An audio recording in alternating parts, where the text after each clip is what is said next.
So I put this foil drive on, and I've been using that for the past 2 weeks, just to sort of take the pressure out of getting up. Yeah. So just go out and you just get up every time you pull the trigger and you're up and away, and just then so just shifting my focus into being actually able to sort of train the, reading the bumps and how to link it and how to get there. And then yesterday, for the first time, took the foil drive off again and had my PB. Just had my best run ever, because I think just less pressure once I'm up. So yeah, I was a little shout out to the foil drive. The thing is, a training tool was look, I was lucky enough to be able to borrow one, but like as a training tool, the thing's amazing. Like it's progression's really come a long way in the last 2 weeks, just for being able to be up and spend time up on foil without the pressure of having to get up on foil. Yeah, really once you are up, you're not gassed. That's one of the things. It's once you're up, you need to relax, and you've just paddled so hard to get up that you're not relaxed. Your heart rate's up. You're breathing heavy, and yeah, to me the foil drive is as you said, an epic tool. Like I use it for teaching. Start them in the flap, take them to the waves, and then ideally if they want to learn the downwind, you pretty much can take them on a downwinder, and they're guaranteed to get up and get some glides, even if conditions are bad. So. Oh, and I think even for, you've talked about using it for, guys that are their first downwinder and first starting out. Like I'd make the comment that I've been doing downwinders and getting up and running and actually going back to it as a way of, okay, just the pressure. Like I know I can get up, but now taking the pressure off getting up. And yeah, the single biggest thing it's taught me is that comfort at a slower speed. Being comfortable when the foil is closer to stalling has just made a huge, like now I'm running a bit slower, to be honest. I'm just a bit more relaxed running it at a closer to stall speed, and it's been really good. And you're not stressing, because you know that if you do stall out, then you can it's no big problem. Just click the button to get them up. Yeah, then that's I guess that's what I talk about in the courses, like the downwind simulation. So originally when I wrote it, it was the wing, and the wing is so good because you can literally practice free winging, going downwind, and working the angles. And if you stall, like I prefer people to stall than to grab the wing again, because if they grab the wing, they just power. It's like if you're in the foil drive, don't press the button before you come down. It's like ride it out, just like you're downwinding. And then if you come down, don't worry. You can use the wing, you can use the foil drive, you can use a boat. You've got a jet ski with you to whip to get you up and going again. And it's no matter how you look at it, the foil drive's a great way because you can do it solo. A wing's a great one to do, but it's not as good as the foil drive because you have to manage the wing. So I'm stoked to hear that, mate, and I'll have to take that on and pass that on advice-wise to other crew. But I know that everyone has been a little bit against it, and we've been mocked and ridiculed with our foil drives. But and I did a downwinder on the weekend with the foil drive, and I could only find myself to go out with because no one else wanted to join me. Benny Chin was too scared. Yeah. And it's an interesting tool because, I think from what I can see, and I listen to you guys all the time, and I watch you guys all the time, and I'm listening to JB's technical jargon, and then I'm watching people do it, and I'm going, I don't understand the technicalities of it just yet. But for me, it's all about muscle memory. And I think the foil drive it can install that muscle memory, quicker than anything else, because I'm 54. I'm not going to paddle up. There's not a chance. The guardian angel of the northern beaches can't get up, so I'm not going to get up. So I think the foil drive is something revolutionary for us who are 54 years old and who want to go downwind before they're 65. I think it's a great tool. I know it's cheating, but I'm time poor and. Yeah, no, I think you're spot on, mate. And are you getting paid by foil drive or something? Are you? Yeah. Yes. Got some more batteries coming. Yeah. No, I totally agree. Like the foil drive is something I use coaching a lot, and to get people onto waves, similar thing. I've done a few sessions with Jace we did a downwinder, and it was literally, JB, we timed the tide completely wrong. The first 40 minutes downwinding, we were running too fast over bumps on some very slow foils, and we were getting up and we were practicing pumping basically and working the angles. When the tide turned, you saw us, you videoed us going past, and Jace and Benny and myself all on foil drives got some great glides, and we were above the prop, you know, so you're above the prop, you're foiling, you're not e-foiling.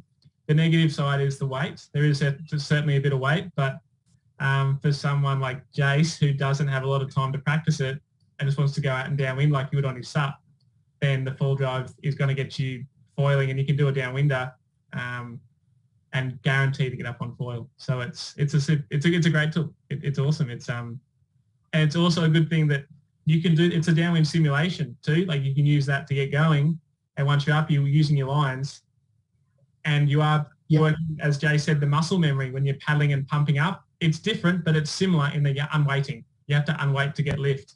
There's not so much power that you just press the button and you're up. So there's pros and cons for sure. And like personally, I don't like downwinding on the foil drive because I can do it without it.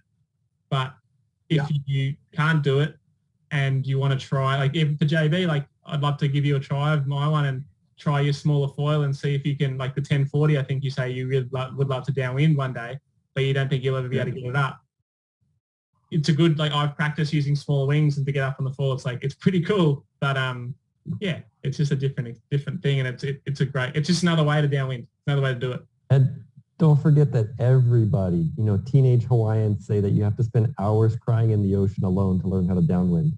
I'll take a foil drive over that. Yeah. Well, we got the wing though. So we got the wing with the reinflate. That'll do. Yeah, I prefer that. To me, there's the wing, deflate, reinflate. That to me is my, you know, we got a few tools here now. We got the sup, we got the wing, we got the foil drive. Take your pick, man. Like, how do you want to do it? So it's a cool time to be a part of the sport. So Jason, I'll tell Ben Jamison that you gave it a plug, and he'll probably send you a new battery. So good job. He should. But I mean, like, I can, just by using the foil drive, I can catch waves a lot better now than I could a couple of weeks ago. I think I'm under 20 sessions with the foil thing all up. But if I was just to catch waves and try and get my foot placement right, it'd probably take me 8 months to get my foot placement right. Because when you're trying to catch a wave, your flight time is so minimal. But in the foil drive, you get to build that memory, you know, quickly and get your foot placement a lot better. So when you do go back out subbing on your foil, you nearly can place your feet, you know, in the correct position. We need to take you to box, Jace. We've been a couple of times. Yeah, mate, it's a learning curve, JB. It's so exciting for me. Ben from Foil Drive, what's going on? Hey man, how we doing? Yeah, good. How are you? Good. First appearance on the Talkback Tuesday. I've been listening to a lot of them and the replays, and it's just every week it's always hectic. So good to finally actually get on live, which is great. Yeah. Haven't really actually had a whole heap of foiling lately. Little bit of cruising around on the river. I've got family here at the moment that I haven't seen for a couple of years, so it's been very busy, and then obviously holidays with work. Everyone's out using their gear and seeing them on the beach, which is great, but it's kept us out of the water and in the workshop, to be honest. Yeah. So I sent you that video. I sent it to you personally. I should have put it on the group, but I got out just before Christmas for a downwinder. I'm down here in Adelaide, so same sort of place as Jade Denton talks about. And yeah, got out for my first proper run rather than just a simulated run in just before Christmas. Incredible, awesome, so cool. I can see how all you guys get so hooked on downwinding. And yeah, I come from a background that doesn't have any surf experience or anything like that. So to be able to be out in the ocean, just harnessing the power, obviously. Amazing, right? Yeah, incredible. So yeah, the first run was really good. I'd done a few simulated runs and sort of half got the idea of kind of what was going on. And I'd been out once, like chasing the guys down on a jet ski as well, sort of seeing how it all worked before I got to it.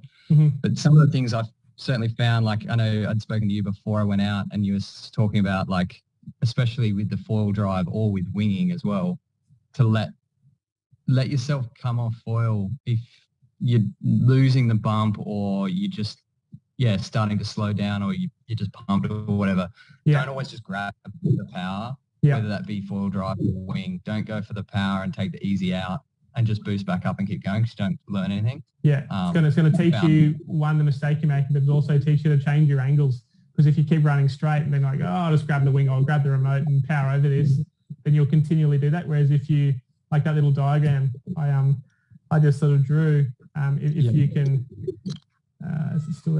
so instead of going up and over on the red line, you can take the blue or the yellow line and avoid those uphills where normally where you're cheating in or powering on with the remote is that when you intersect the blue, which is the waves, and you're going up and over, up and over, and up and over. Whereas if you can learn to zigzag and pinball down the coast and not even pump and just use the glide, then you're going to get a lot more out of your downwind experience. It's going to be more fun too. Exactly. And short-term pain. For me, some of the biggest things I noticed in doing my first actual run was just, I felt like I was going back to when I first learnt to foil in the surf, in terms of learning when the power of the wave or the wind chop, when that power hits your wing, and especially, running much faster wings than what I'm used to now, getting onto the we ride Axis stuff. I was on the HPS 1050, so a much faster wing than my old 900 that I was surfing late last year. So just the variability of speed and lift and when it hits is something that I was probably, 90% of the reason why I would crash or come off a breach or something like that, is just going along, going, oh, where's the next bump? Go across here and then just get smashed by a huge amount of energy. And it was actually a pretty decent day. According to there was 9 of us out, somewhere like that on that day. And they were saying it was a reasonably good day. So just getting hammered by that energy when I wasn't quite expecting, because I hadn't had that experience of how the ocean works yet and understanding of it. That was probably one of the biggest things, but certainly being able to just come off foil or crash, one of the two, and just reset balance and just pull the trigger and get up. As you've said many times in the course and online, there's only 2 parts to learning to downwind, is just paddle up and stay up, and we just get to completely skip the paddle up phase and jump straight to the fun bit. Which, I'm sure learning to paddle up and doing that. What I've found though, actually, from using the foil drive or winging, is actually it'll be a little bit harder to stay up. Whereas on just the foil, there's less weight and there's not the prop.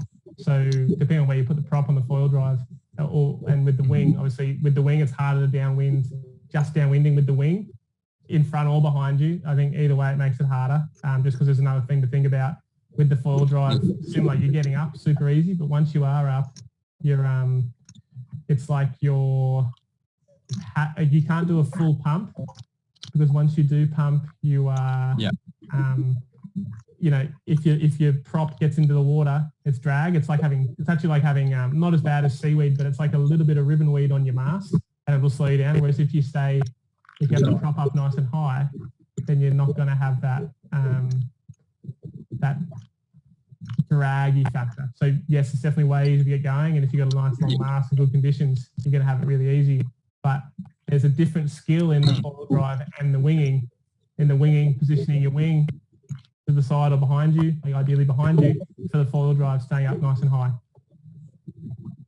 So 100%. And that's one thing we've always mentioned. One thing we've always mentioned to customers is just, it is a compromise. You can't have everything for nothing. There is that little bit extra work. We've obviously worked very hard to make it as streamlined as possible, but there is still something attached to your mast that at some point has to enter the water. And when it does so, there is, especially for people like yourself and crew in this group as well, in this coaching course, you're in the group because you're trying to be much better foilers and you're dedicated to the process. So people like these guys in the course will notice a little bit of drag from that motor pod, but it's not as bad as a lot of people think it is. Yeah, no, for sure. Agreed. It's always a compromise. So yeah. Yeah. No, stoked to have you on, mate, and excited to see your progress. Yeah, we've got an exciting year coming out, that's for sure. Yeah. All right, I got to run, guys, but thanks for all tuning in and